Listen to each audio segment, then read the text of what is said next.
welcome to the third episode of Learning Basics of Krita as Digital Painting and Illustration Application.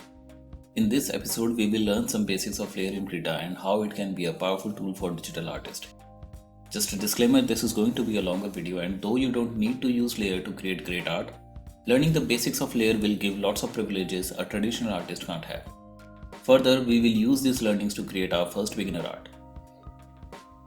So how does Layer work? Unlike other 3D programs where layers are just used for asset management, 2D application uses stacking system called layers. Basically, each layer is stacked on top of each other to create a complete picture. To put it simply, layers help in creating each element separately. Example, sky background in one layer, and on top you can paint mountain, and further on top you can create characters to create a complete picture. Let's fire up Krita to see how layers look like. By default, we get two layers, one is background and one is paint layer. On the paint layer, we can paint using our brushes, but background layer does not allow painting. Why is it so? We will get to it later. On the bottom, we have some controls. Pressing plus will add a new paint layer. Now that we have multiple layers, let's see what happens when we draw on it.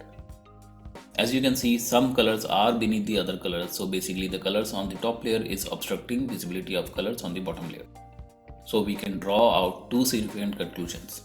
The layers are transparent by default, you can see right through them. The layers are stacked in order of top layer being on top and bottom layer, well, on bottom. You get the idea. This layering system has profound effects and can be used as an advantage to digital artists.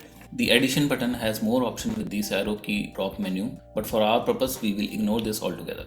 The second button can be used to duplicate any selected layer. For example, this layer can be duplicated with shortcut Ctrl J key, or right click the layer and select duplicate. The next two arrows simply move the layer in the stack. A layer can be moved up or down.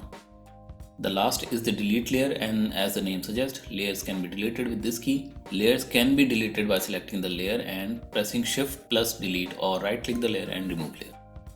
You can copy or cut a content of one layer and paste into other by simply pressing Ctrl C or Ctrl X and pasting by Ctrl V. You first need to select the content by pressing Ctrl A or using selection tool. If you have created multiple layers, and instead of clicking and switching the layers, you can cycle through the layer by pressing page up and down. If you want to select multiple layers, you can press and hold shift key and then click the layers you want to be selected. Working on multiple layers and want to convert it into a single layer, you can merge down layers by selecting the two or more layers with shift key and then either using Ctrl E or right click and merge with below layer. Merging all layers at once and creating a single layer out of it can be done via Ctrl Shift E or right click and selecting flatten image. Once you have multiple layers, the biggest fear of an artist is painting on wrong layer and thus wasting hours of work. In Krita, you can select the correct layer by pressing R and mouse click on the pixel which you want to draw. Krita will select the correct layer and you can continue to paint. Opacity. Opacity of layer can be reduced by simply dragging the opacity slider on selected layer. The paint on the layer would become semi-translucent or fully translucent, and the layer below it will be visible. Renaming the layer so that it makes more sense. Example, a layer with sword can be renamed as sword layer. This can be done by either double clicking the layer or through this menu in the lower bottom. Layers can be made visible or invisible either using the menu key or just by clicking the eye icon. This way, any distraction from selected layers can be turned off. This will also disable painting on the selected layer. Locking layer. This will lock the layer for editing. It will be visible for all purpose, but painting can't be done on the said layer. This is exactly what we have on background layer by default. Turning this off on background layer will make the background layer a normal layer with all editing bells and whistles. Inherit alpha. We will cover this with groups. Alpha lock. By turning this on, you can only paint on area which is already painted. A good use case is if you paint a base layer with midtones, you can then lock it and paint shadows and highlights on top without going above the visible area. This is something very similar to Preserve Alpha on top, but this affects the specific layer only, but Preserve Alpha on top will affect all the layers. Check out our second video to know more about Preserve Alpha.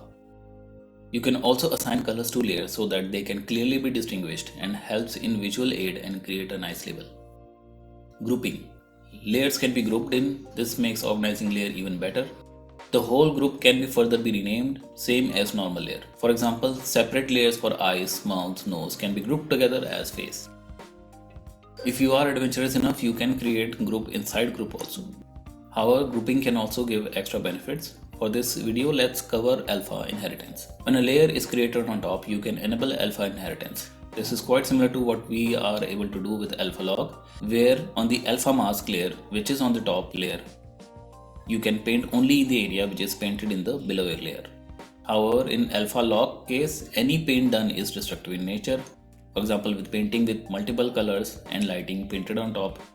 Later you decide that lighting should be come from other direction or lighting color should be changed, you will have to repaint. In case of alpha inheritance, simply deleting the lighting layer or changing the lighting color would suffice. Thus the original layer stays intact, hence it is non-destructive way of painting a layer.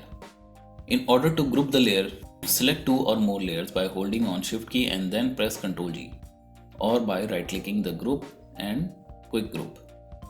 This will create a group with those selected layers which can be renamed. Now within the group, if you press add new layer, a layer will be added in the same group. To ungroup, you just use the shortcut Ctrl Shift G or right click the group and quick ungroup. Visibility of the group can be turned on or off by same method as normal layer. However, this will affect all the layers within the said group. The whole group can be merged in single layer with Ctrl E or by right clicking and merge group. Alright folks, I know this is going to be a bit massive to digest all this information at once, and believe me, I have tried to simplify this as much as I can. However, we will be using this layer management in practical scenario and thus will learn and retain more. Till then, you can watch the video multiple times to understand more of this layer concept, especially if you are coming from a traditional painting background. Or if this is still overwhelming, don't worry, we will go through this multiple times in future videos. So till we meet again, bye bye.